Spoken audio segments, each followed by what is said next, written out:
Donald Trump's plan to permanently resettle Palestinians from Gaza and for the US to take over and rebuild the territory is drawing widespread international criticism as the administration tries to sell the controversial strategy. The US will take over the Gaza Strip and we will do a job with it too. We'll own it. That was the extraordinary remark from President Trump, standing beside the Israeli Prime Minister Benjamin Netanyahu, the man who ordered Israel's almost continuous bombardment of Gaza in the war against Hamas. Arab nations are opposing the idea of taking in displaced Gazans, a sentiment echoed by the head of the United Nations. In the search for solutions, we must not make the problem worse. It is vital to stay true to the bedrock of international law. It is essential to avoid any form of ethnic cleansing.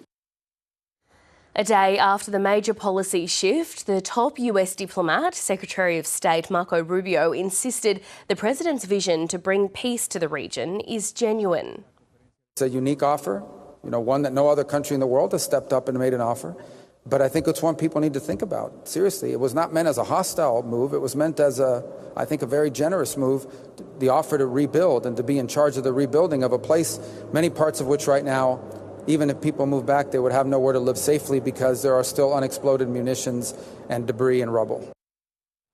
The Gaza Strip is a Palestinian enclave on the eastern coast of the Mediterranean Sea. It covers roughly 360 square kilometres. Much of it borders Israel, apart from Egypt in the south. The population of Gaza is estimated at 2.3 million people. The territory is controlled by the militant group Hamas, which started the war when it carried out a coordinated attack on southern Israel on October the 7th, 2023. A ceasefire, which came into effect a fortnight ago, has allowed many Palestinians to return to what's left of their homes. They're flatly rejecting Donald Trump's plan. We are staying here. Where else should we go? We don't want to go to America or any other place. We want to stay in our land and our home country. We are staying here and dying here. This is our land, our country and our life. Dying here is better. It's better than going anywhere else because you have nothing after losing your land, country and home. Although it's demolished, our homes are worth the whole world for us. We've lived and seen a lot, but since we've seen our homes, all the sadness within us left. We felt safe. About 2/3 of Gaza's pre-war structures, or about 170,000 buildings, have been damaged or flattened during 16 months of conflict. A recent assessment carried out by the United Nations estimated the cost of clearing more than 50 million tonnes of rubble would be up to $1.9 billion and take more than 20 years.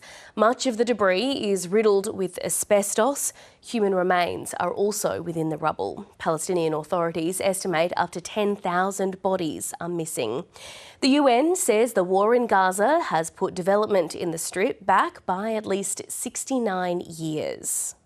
Of course, economic development must happen. Of course, cooperation is necessary, but not at the expense of fundamental rights and freedoms, which is what Israel, the United States, more openly than ever, and others seems to expect that the Palestinians will accept.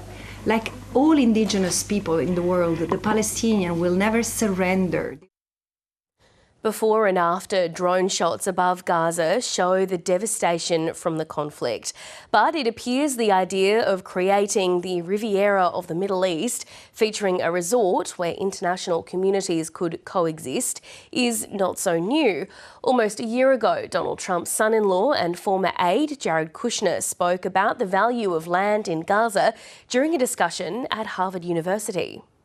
Gaza's waterfront property, it could be very valuable to if people would focus on kind of building up, livelihoods. You think about all the money that's gone into this tunnel network and into all the munitions. If that would have gone into education or innovation, what could have been done? And so I think that it's a little bit of an unfortunate situation there. But I think from Israel's perspective, I would do my best to move the people out and then clean it up.